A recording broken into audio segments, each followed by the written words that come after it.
when he was in first grade, it was, I can't do this, or I just can't do it. I can't do it. I have a bucket of his work. I kept all my kids' work and I have a bucket. And I remember going back to the bucket to look for clues. There were pages in first grade where he had erased so hard that there were holes in the paper. And then he got all of them wrong, or you could see where he had just quit. He was in his own way saying that. Now, when he got older, those phrases turned into, I'm stupid, I can't read. Even though we've done all these things to help you, the school has still not updated themselves. And so you're still struggling. And I totally get it now. This is Megan, owner of Dyslexia on Demand. And I'm Eryn, owner of Advocate to Educate. And we are the Don't Call on Me podcast. We are here to talk about dyslexia, to remove the stigma, to hear what families really go through, and to share their stories. In both of our businesses and personal experiences on a daily basis, we listen to people telling their stories. Many of heartbreak, many of struggle, but most all have a silver lining, even eventually. It's all about the stories. The more we share, the more we realize we aren't alone and we are a community. No, a tribe standing together. Today's episode is sponsored by Dyslexia on Demand. Dyslexia on Demand uses only the highest trained dyslexia therapists, and it's all one-on-one and individualized to your child's needs. The best part is that it doesn't matter where you're located because it's all virtual. Visit us at dyslexiaondemand.com to learn more. Today's episode is sponsored by Advocate to Educate. We help parents navigate through the confusing maze of special education in public schools in California. We support families starting as early as preschool through 12th grade, creating individual education plans to support the specific needs of your unique and amazing child. To learn more, go to our website, advocate2educate.com.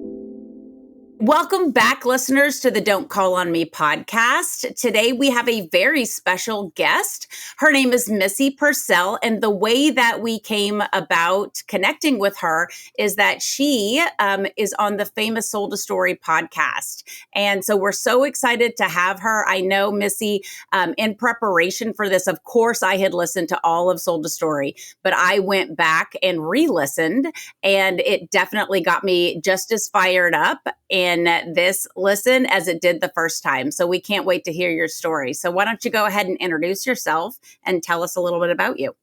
Well, great. I'm excited just to have this conversation with you guys. And I'm Missy Purcell.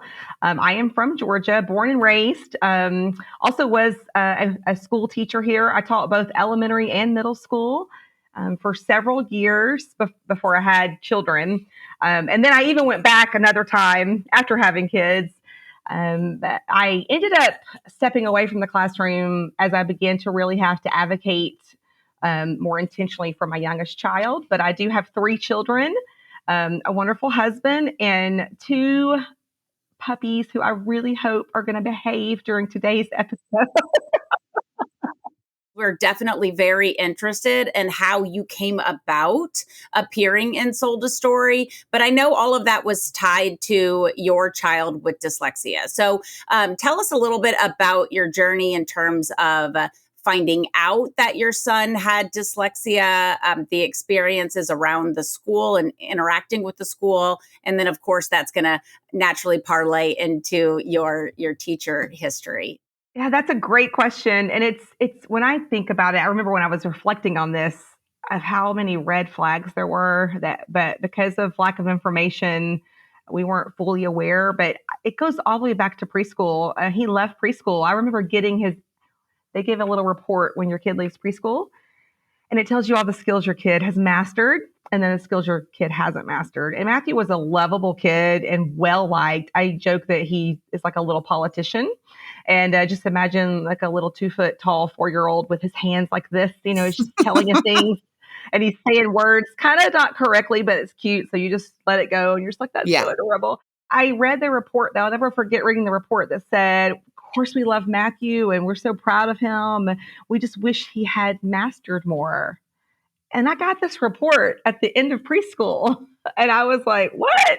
He's doing great in math. He's doing great social skills. Although looking back, some anxiety was creeping in that we now know was anxiety, but not on grade level for reading. And our school was full about literacy. So I got a letter that was not where it was supposed to be. And that just continued first grade, same story, second grade. And so as this continued and I kept picking up, I kept being met with the oddest responses. I mean, it morphed from, oh, boys, they'll catch up, the whole boy thing, like boys sometimes are behind, but they'll catch up. And, we're really not worried because he's really doing well in all these other subjects. It's just, this will just come along, just give it more time. I got a lot of uneven responses. Even the paperwork, when I started going back in time, was so all over the place, telling me like what he could and couldn't do and how great he was, but how behind he was. Looking back with educated eyes, it was so obvious. But everybody in the game didn't know what they didn't know. And so they weren't helpful.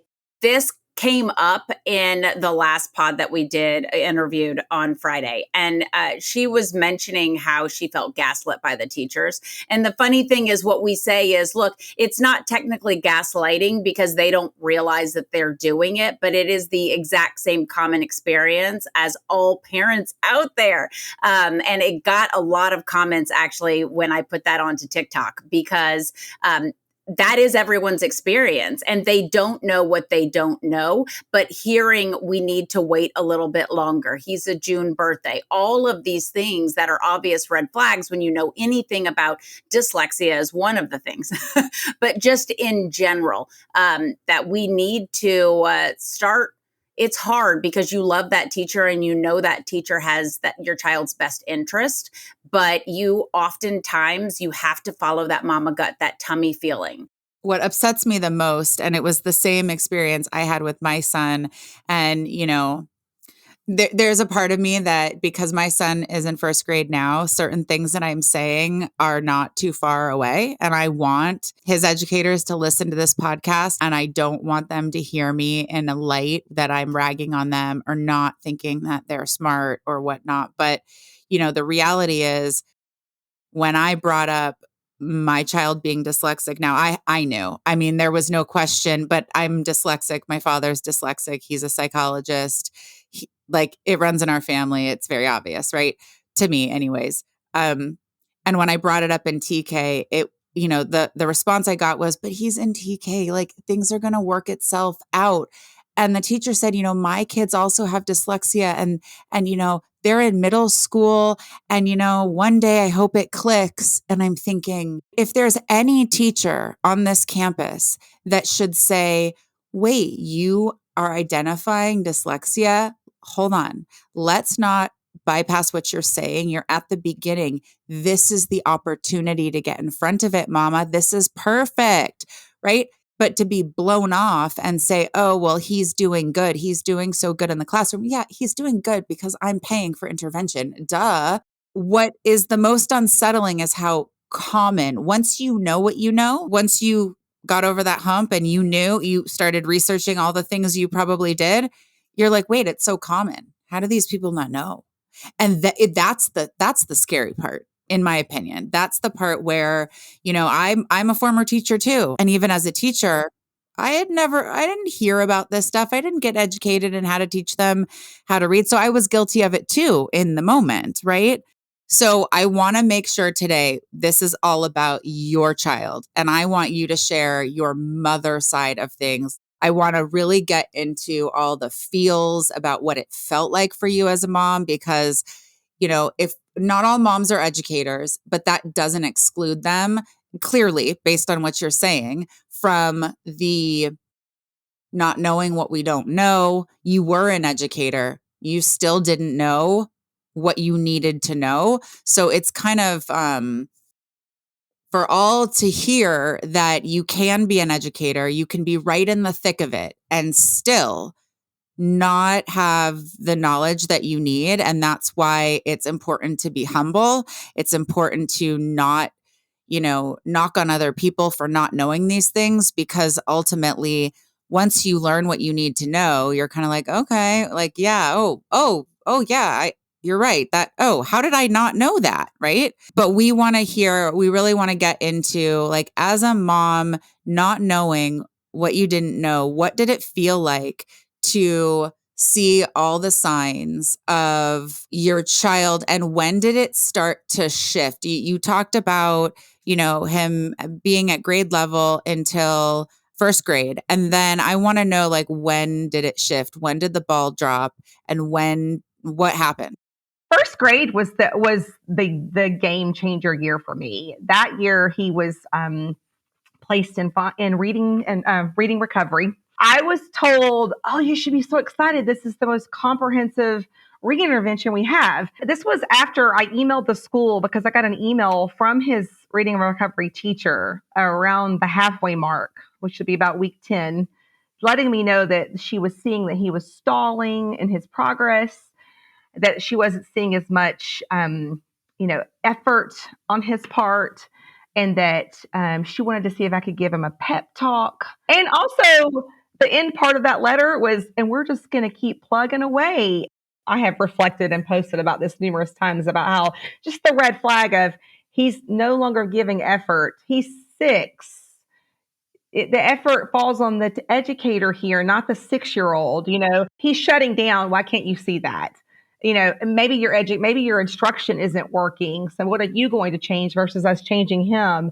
A pep talk? Come on. Is that what we need to teach a kid to read, a pep talk? No, we need highly trained individuals who can deliver what we know is evidence-based instruction that we know works for a kid, not a pep talk, not we're going to keep plugging away in what's not working. Also, now my question is, how much data do you need to show you this isn't working? So that's when I asked for my first SST, actually my second. And then I was told we should just wait because this is the most comprehensive reading intervention that the county has. Like I should be so honored that my kid is in this, and I should just give it the full 20 weeks and then we'll talk. 20 weeks goes by, he still can't read. He also doesn't successfully complete the program. I get a letter with reading recovery letterhead letting me know that he's being exited and that they're going to recommend that we go back into, RTI or EIP, early intervention program, not to be confused with IEP, not the same thing. And so I'm sitting here thinking, okay, we just did 20 weeks of what's your best. He can't read. What's next? No one seemed concerned. I actually had to schedule that meeting. So this is when I was starting to wake up. Additionally, this is the same year. This kid, y'all, if you could just meet him. I mean, like I mentioned, my little politician from 4-year-old pre-K, right? He's social, right? And he's a baseball player. I mean, the kid hit a home run off coach pitch and T-ball. I'll just brag about him all day, right? This kid's got it. But at school, he's shutting down. He's not trying. We need a pep talk. Like I'm starting to see 2 different kids, and I'm getting worried. No one else seems to care that there's 2 different kids. And I start getting Miss Purcell, Miss Matthews, misbehaving during reading group. Miss Purcell, here's an action plan. My first grader gets an action plan. Y'all wait for this one. This is my favorite story to tell, for making armpit noises. He's starting to check out of school all the time with stomach bugs, headaches, and he's obsessive about things he can't control, like his clothing, all red flags for anxiety. I didn't have all those words and that terminology in first grade. I do now, but I didn't then. But I knew enough because this is my kid who is not this way. Do you want to know when it happens? I get a text message. And honestly, this is probably the hard side of me. I still need to forgive a few people along the way, but I'd had it by this time with first grade. I'm not going to name any names, but I'd had it. And I got another text message letting me might know that my kid was getting another action plan and that I need to sign it. And I was like, no, like, not that I think my kids can't get in trouble. This is not that. I just knew that he wasn't like a disrespectful child. And I knew that he wasn't trying to get in trouble. And this is not common for a child in our house. It wasn't common for what I was seeing at home. It wasn't the way I saw him treat any other authority in our life. And I called the principal, and because I was sitting in the car waiting to pick my kid up, and I'm just literally having an internal meltdown. Like, I don't want my kid to become a behavior problem. Like, why is he becoming the behavior problem? And I told her that. I said, he's struggling and everyone's seeing behaviors, but no one is answering my questions about why can't he read? Why can't he write? What's going on? She was like, he's not going to be a behavior problem. We're going to get to the bottom of this. And she's super nice. And I believe her. I think she did mean what she said, but they weren't equipped. They didn't really know what dyslexia looked like. I believe that 100%. They didn't know, they weren't seeing the red flags, and they were so entrenched in a method of instruction that was actually blinding them to see the red flag. It wasn't allowing them to see that what was going on was a failure of their instruction and not this child just choosing to misbehave. When your child would come home from school on those days, what was that like for him? Like, what did you guys talk about when he would come home and you'd be getting these like notes about his behavior, but then you'd see him out in other activities, like being himself, the kid that you do know? Well, he didn't have the terminology, to explain things, but what I did see from him was, I now have a term for it. It was after school collapse, but I didn't know that's what it was Yeah. called. My kid came home every day and just everything just came out of him. I thought something was wrong because he was so angry and he was so frustrated. And then he would nap. I'm talking like hours, which is not normal for a child of his age. Yeah, I'd have to wake him up for dinner. It'd be hours of napping. Now I know it's because he was just surviving all day. He was just Yeah. doing his very best to get through. So, yeah, I got an angry kid. I got a frustrated kid and a very tired kid. And a kid telling me, I'm not trying to get in trouble, or, I'm just really tired, or my head hurts. For him, that was his way of communicating. I'm overwhelmed. I'm frustrated. I'm not successful here. So for me, even today, if my kid is checking out or going to the clinic for a headache or a stomach ache, that is a trigger because I know something in the building is just not going right, and we need to figure it out. And this was also, let's think about it. This is what he thought school was. He was already conditioned to think school was hard and not accessible to him, and that it was not a place where he could win.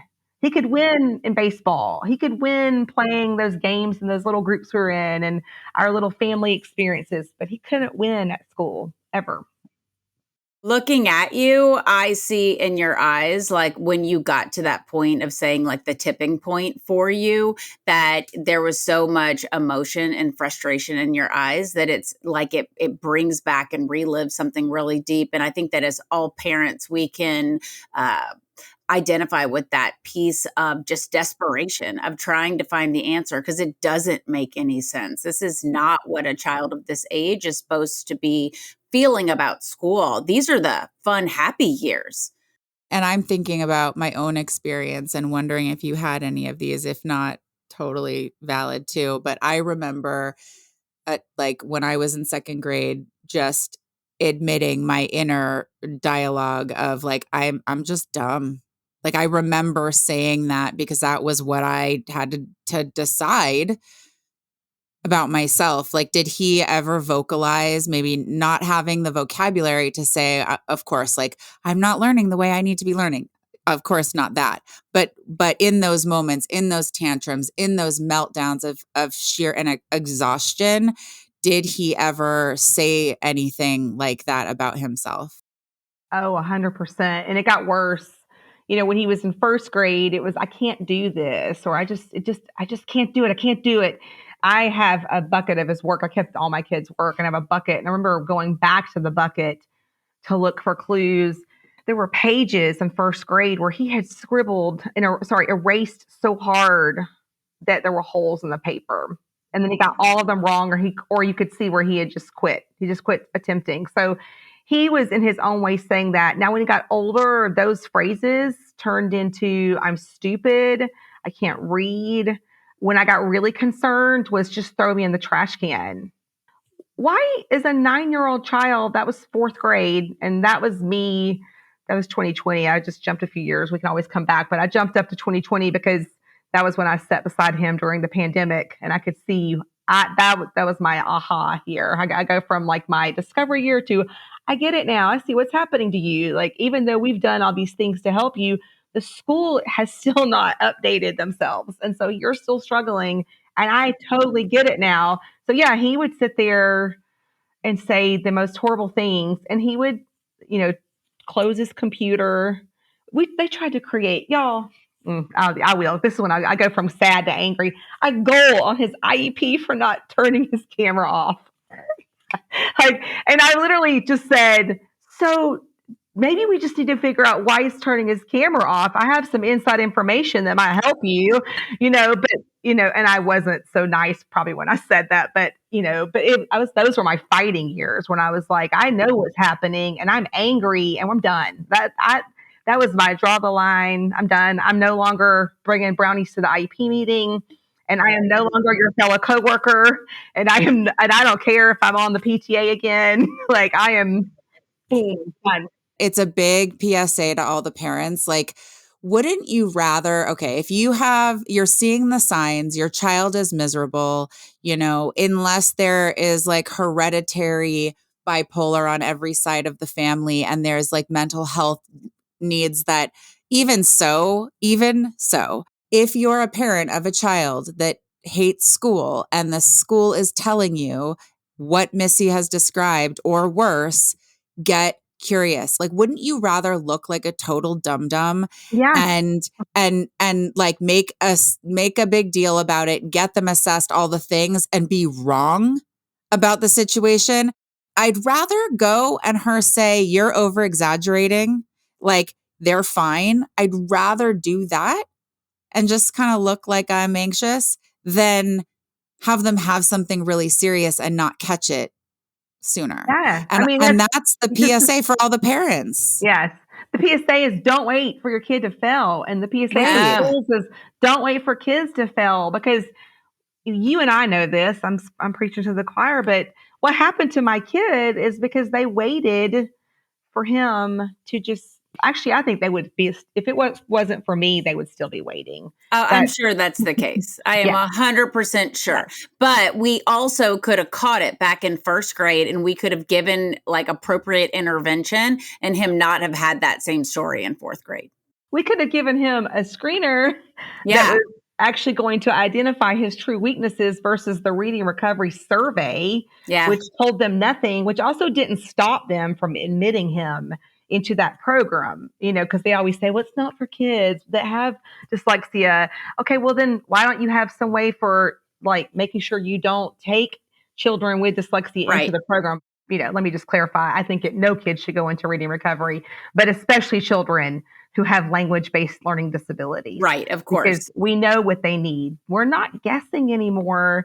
Yes. So don't wait for them to fail, because along the way, they collect other things that are harder, 100%. to remediate. I mean, when you collect raging anxiety and depression and low self-esteem along the way because your school wanted to just, I guess, think that what they're doing works and just push you through it. I don't even like to give them the credit of waiting to fail. They were just like not assuming that my kid probably could ever become a proficient reader and allowed him to fail. You made the comment about, okay, yes, reading recovery is not intended for children with dyslexia, but do they have an answer for what we do with that child with dyslexia? Because we don't need to guess. When you say we don't need to guess anymore, well, we haven't actually needed to guess for the last like 25, 30 years. It's just not connecting on the campus level. And so, when you send them to that resource room and you just go deeper into the improper intervention, which is PS, what's happening all over the country continually, even now in 2024, we're not doing them justice. And that's, I've said this many times. I need to say it again. And you just brought it up. It's not a mystery anymore. It hasn't been for a very long time, you guys. It's once you know, you have to use the science of reading. You have to teach them. And a little girl that came on our podcast said this. She said, the best thing that the teacher did for me was they didn't move on until I mastered what I needed to master. If that piece of advice could just be taken, if we need 12-year-olds, 11-year-olds, 6-year-olds to explain that to their teachers, I mean, so be it. Like, yes, bring those kids in. If you can't hear that from adults, then maybe we need to bring in the kids because they really are their own experts on themselves. Like, let me get my foundation first. Let me get the building blocks. So we know what to do. We also know early intervention is key.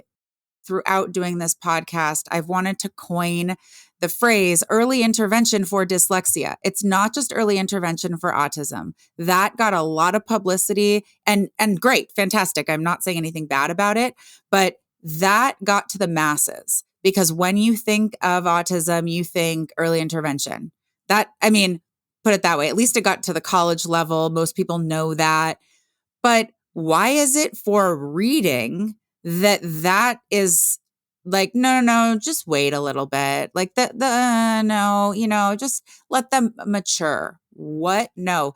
Early intervention, it's like you want to teach them to do something wrong and then have to go back and reverse it once they Right. already hate what they're doing because it's been so difficult for them to even learn. And then at the end of the day, who does that hurt? The child. And then the trauma builds. And then you have trauma after trauma after trauma. Also, parents, you're bringing your kids back to the same traumatic place every day.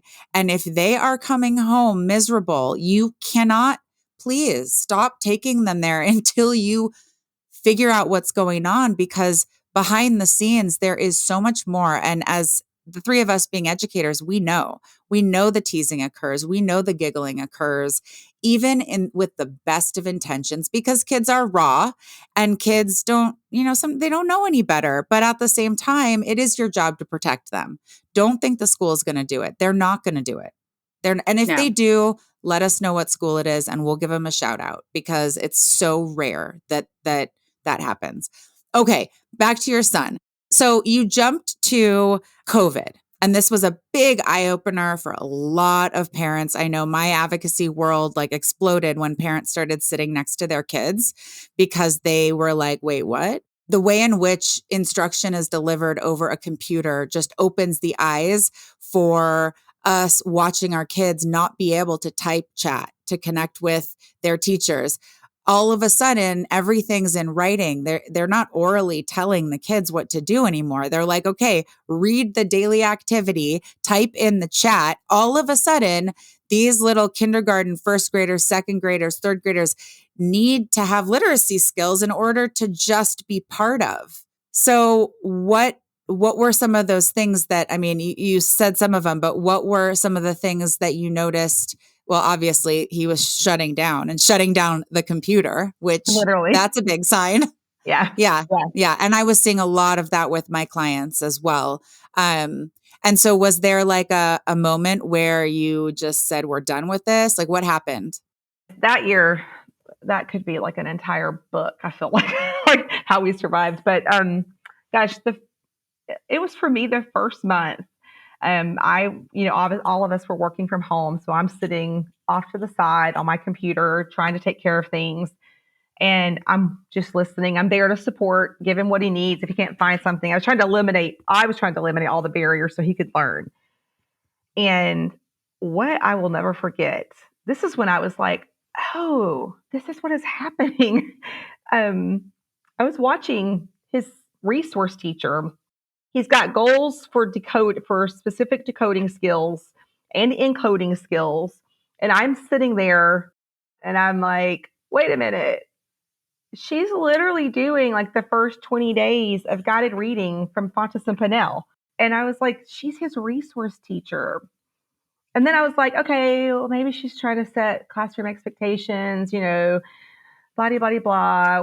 And I kept waiting. I was like, when's she going to address his goals? Like, when does he get his individualized instruction for his decoding and his encoding? When's all that going to happen? And so I'm like, I probably should get them on the same page so they know where she is in the scope and sequence. So I was like, where's the scope and sequence? And where is he? And I might even say it might have been true gaslighting, because it was like avoiding my questions. I started sending emails, and then randomly there would be a random lesson. Like, I'll never forget. And this was a great day. Soft G, hard G. and the teacher's just random phonics lesson just throws out for the group. And I was like, okay, let's watch this. And she does it a little incorrectly. And so my sweet little boy raises his hand. And he was like, well, actually, she's like, well, that's right, Matthew. It may be tomorrow. You can help me teach this lesson. And although, like, kudos to her for saving face, but also, like, no, he does not need to teach the lesson. He needs a direct, explicit instruction following a scope and sequence. And where is your scope and sequence? And where are you in the scope and sequence? And what does he need specifically? Because we're well past this. We're pretty far into our therapy by this point. Man, that for me was another like big moment. If you're going to have one of those line graph charts, I'm going to be like way off the chart because inside just Mama Bear is like, no, this is wrong.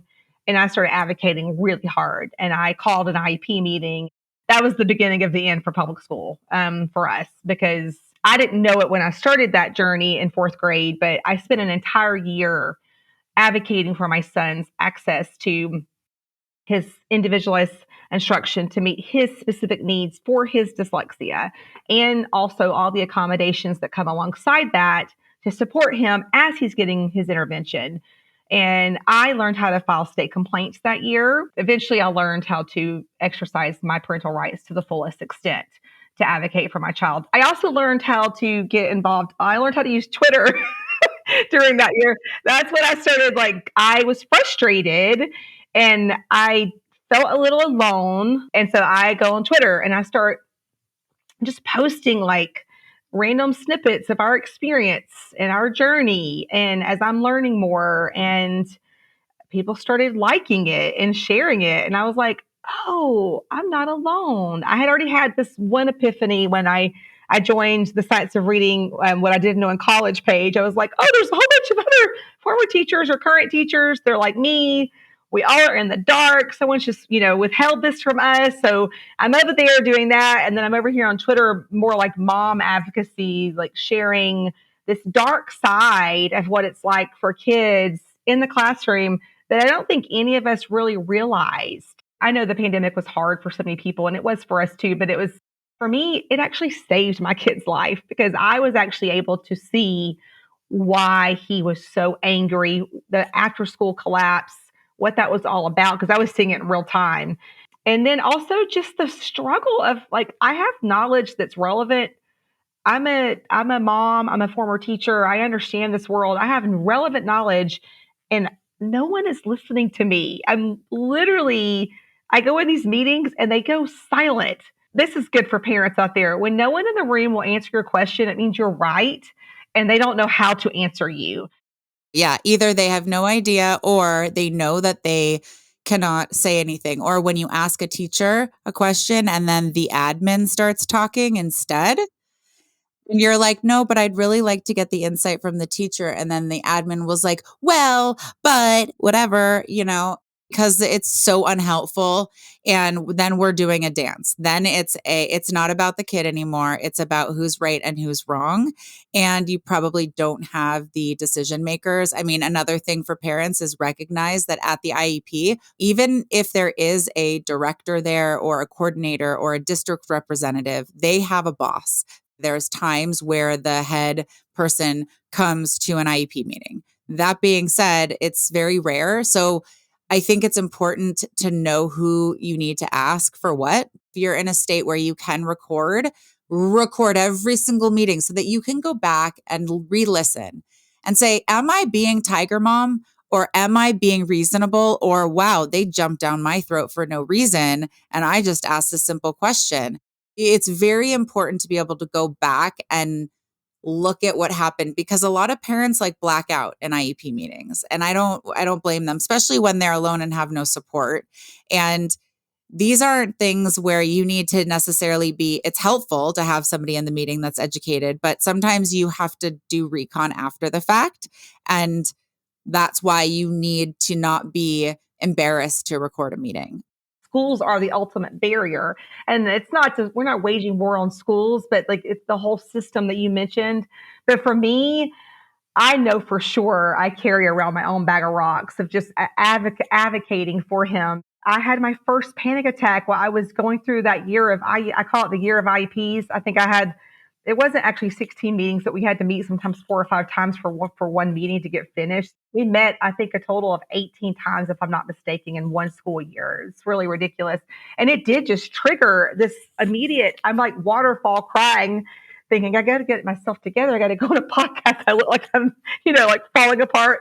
And my husband's looking at me and he's like, you okay? And I'm like, I'm okay, but I feel that to my core that you know what your kid can do, and you're sitting with someone. I mean, Matthew's psychologist, the educational psychologist in second grade, in the eligibility meeting, told me that he would probably never be a proficient or a fluent reader, and it does create trauma.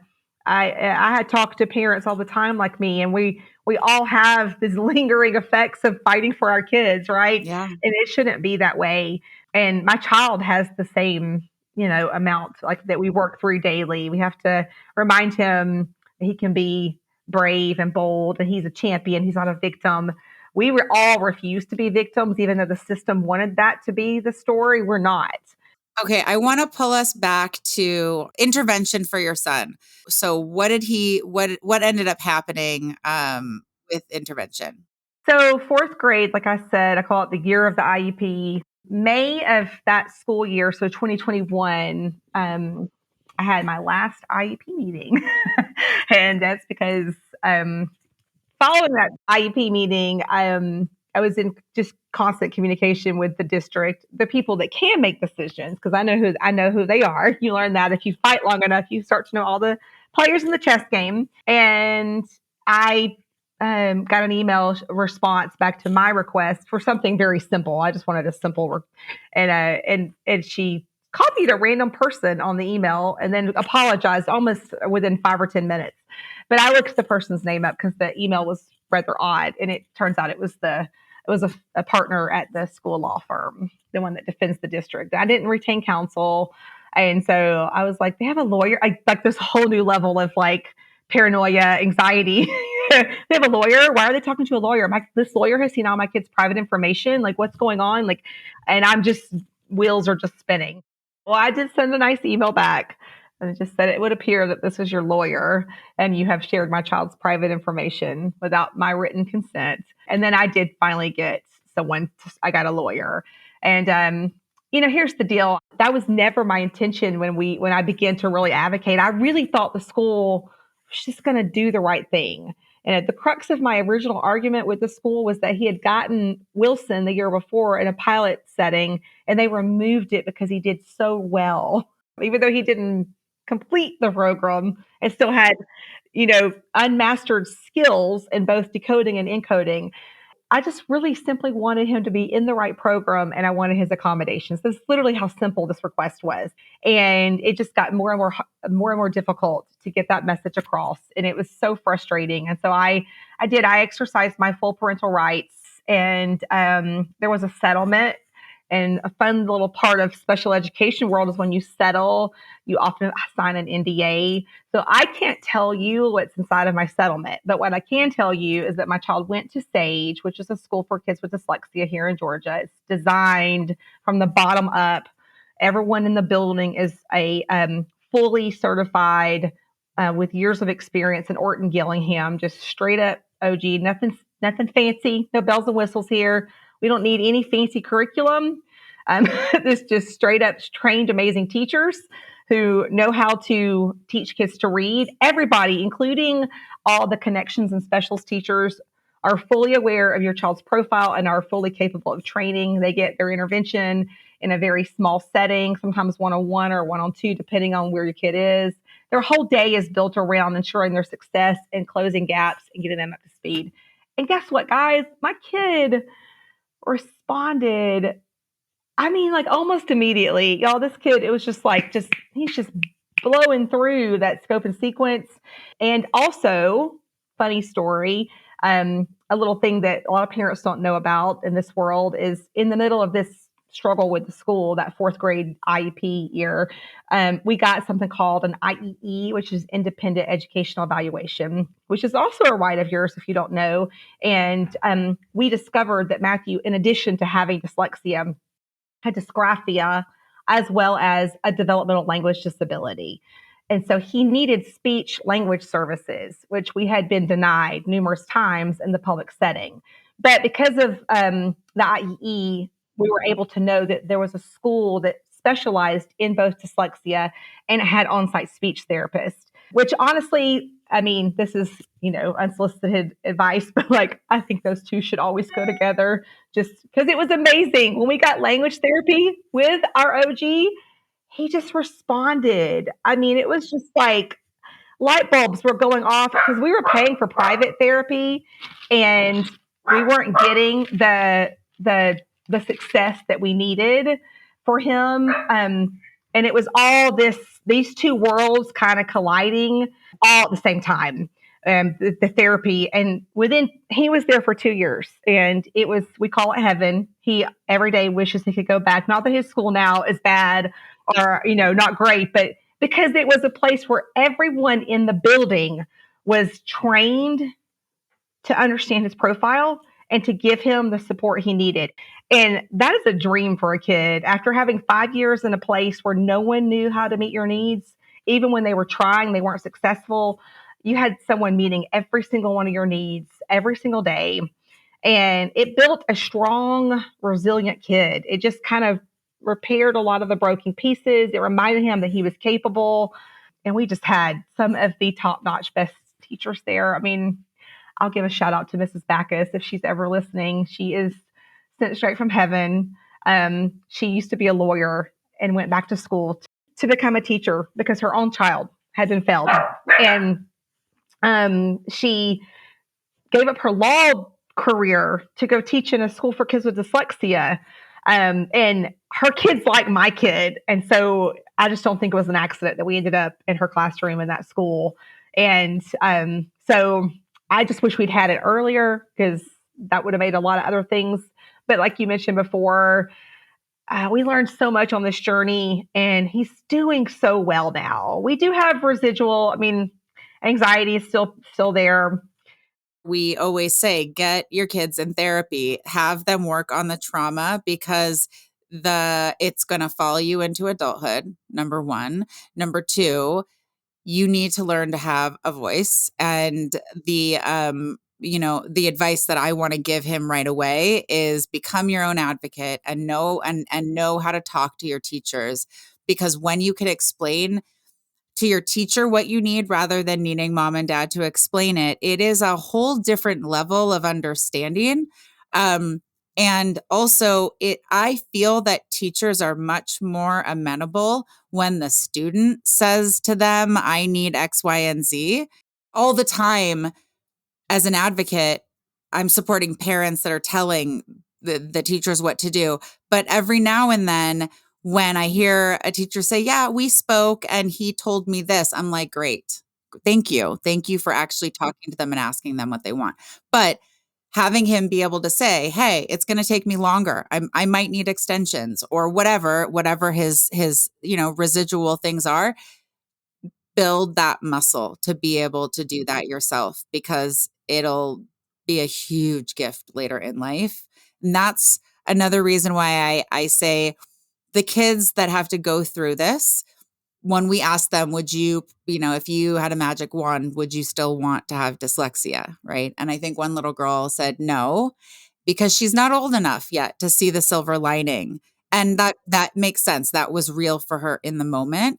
But as parents, or as a mom with dyslexia, for me to be able to see the differences that my child brings to this world, I love, and I'll say I love my other child as well. This has nothing to do with me picking a child, because my little 9-year-old will, Ivy, I love you. Don't worry. But they're different. They have different personalities, and we want to not forget that under all of the pain is still this kid who is going to be big someday. I want to know what advice you directly want to give other children going through this pre-intervention. For me, with my kid, it was, don't forget how amazing you are. And that's not just cliche, because when you're struggling with something, it's so easy, I noticed for Matthew, to just focus on the struggle. And that was because that is a huge source of pain. But there was so much more to my kid, and so much more, all of you kids out there, there's so much more to you than your dyslexia. Your dyslexia is one piece of you. And yes, when it's not supported, it's a big piece because it's just on fire. There's so much more to you. So don't forget, Yeah. and if you have to, make a list. You put dyslexia over here. It's one thing and it's not good right now, right? Because you haven't gotten what you needed. But think about all the things that you are doing. Maybe you're a dancer, or you're a writer, or you're a singer, or you're just a good helper or a server, or you see other great things about people. You're an encourager, whatever that is. Just remember all the wonderful things that make you up. And then don't be afraid to ask for help. Sometimes the world doesn't respond to your self advocacy. So what do you do then? Right. So, like, we've had a few hiccups since then where, some teachers are more like it's safer to self advocate and some it's not. Right. That's okay. That's life. Yes. I And felt you have good. to work through that. Like, Yes. don't shy away if one of Yes. your teachers a little funky about Mhm. like responding in an odd way. We don't need to like get all up in arms and change the teacher or this and that. It's like, okay, next year, let's try the next one. Because Yes. they do have to learn to work with people that are going to be very receptive and people that are going to shut them down. Yep. That's part of the process of learning to be a self advocate and not stopping just because somebody like looks at you or says something completely condescending after you say what it is that you mean. Exactly. Self-advocacy, knowing who you are, all the things that make you up. That's what I would have every kid focus on. Well, it's awesome. I think that, definitely we talked about your mom guilt and your own backpack full of rocks. And I love how Eryn was like, you need to let go of that. And a lot of it, if anything, it's because you have become that voice. You being on Soul to Story, not even that, you being here, but also just that voice within the schools and helping them to raise awareness. Because even if they didn't want to acknowledge it, they heard you. And I think that that's the important message to say for so many parents who might not have the same or have developed the same platform that you eventually did. Just being, it's bean soup, right? If we all throw one bean in, we make a soup. And that, I think, is such an important message just to carry as parents with children who struggle in any shape or form. So thank you so much, Missy. Also, I know that you've created quite a platform for yourself and you have a lot of followers. Do you want to share any of your personal contact information, how people and parents can connect with you? Yeah, I mean, I'm on Twitter and Instagram and Facebook at Miss Purcell. It's on Instagram, or Miss Purcell Advocates on Facebook and Twitter.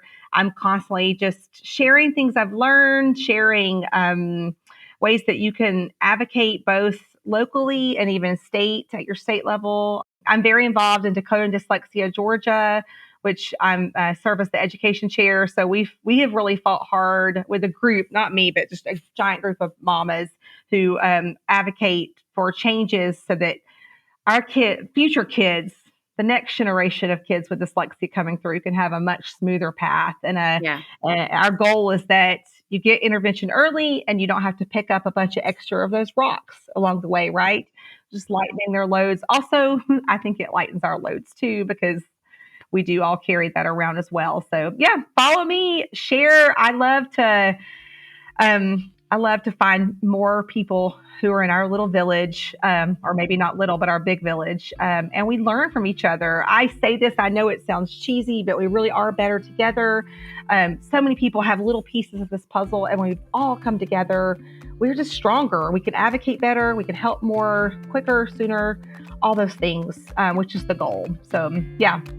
Thank you so much. Thank you. Yeah. All right. So we're wrapping up for today. Thank you, listeners, and we'll catch you next time. That's it for today's episode of Don't Call on Me. If you enjoyed this conversation, share it with someone who might need to hear it.